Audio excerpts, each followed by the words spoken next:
Well, onto a subject that very few like to discuss, but a problem that affects millions of Canadians. We are talking about Irritable Bowel Syndrome, or IBS for short. Now, naturopathic Dr. Olivia Rose is here to provide us with some solutions naturally. Thanks so much for joining us. Thank you. So obviously this is a topic that very few are uncomfortable hearing, very few are comfortable talking about. Exactly. How many people does this actually affect? It affects over 5 million Canadians, and actually Canada has one of the highest rates of IBS in the world. Why do you think that is? Well, stress, poor diet choices, eating the standard North American diet.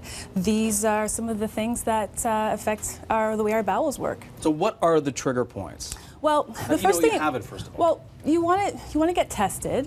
Usually, if you're experiencing constipation, diarrhea, chronic bloating, and gas that lasts over 3 months, and you're getting them 3 times in that month consecutively, then you know you have an issue. So you want to go see your naturopathic doctor, your medical doctor, do some testing. If there's absence of blood and any other damage to your cellular structure, then it's probably irritable bowel syndrome, and not something like an inflammatory bowel disease. Okay, a simple question, perhaps more complex of an answer. What are the good, what are the bad foods? Okay, so fiber is good.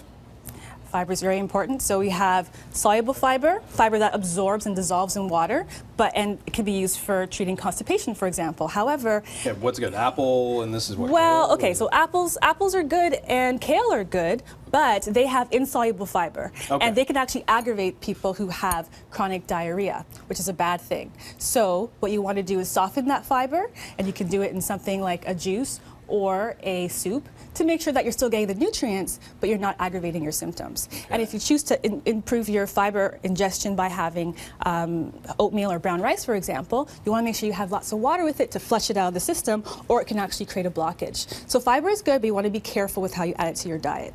The other thing you want to do is make sure you chew your foods really, really well. So what I say is to chew your foods until it is unrecognizable. And in that way, what you're doing is you're assisting the rest of the digestive tract so that you're taking that burden off of the stomach and the small intestine.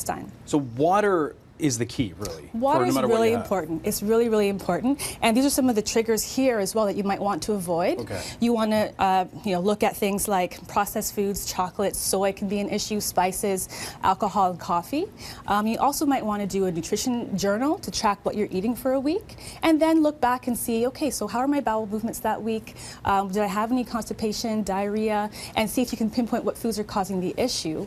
You also might want to do some food intolerance testing as well, where you can find out, by testing hundreds of foods, what your trigger points are. Let me ask you a question. How do you know if it's a difference between IBS and just a specific lactose intolerance? I mean, does that sort of fall into that some people with IBS actually have lactose intolerance as well.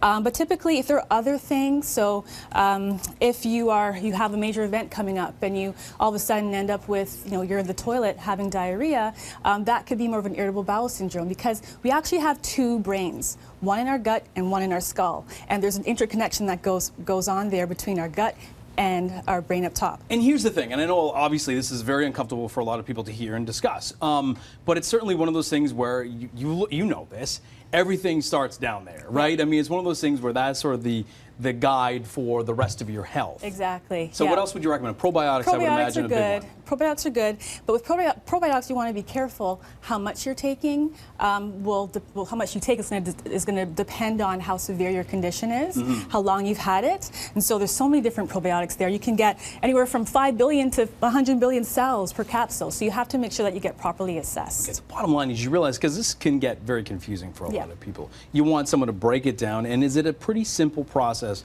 to determine A, if you have it, and B, how to solve these little problems? Exactly, yes, absolutely. You can start with just simply charting down everything you're eating for a week and look back, because you'd be surprised at what you're eating. We sometimes eat mindlessly throughout the week, but when you start writing that down, then you begin to realize exactly what you're eating and how it could be affecting your health. Olivia Rose, naturopathic doctor, thank you so much. Thanks for having me. All right, we'll be back after this.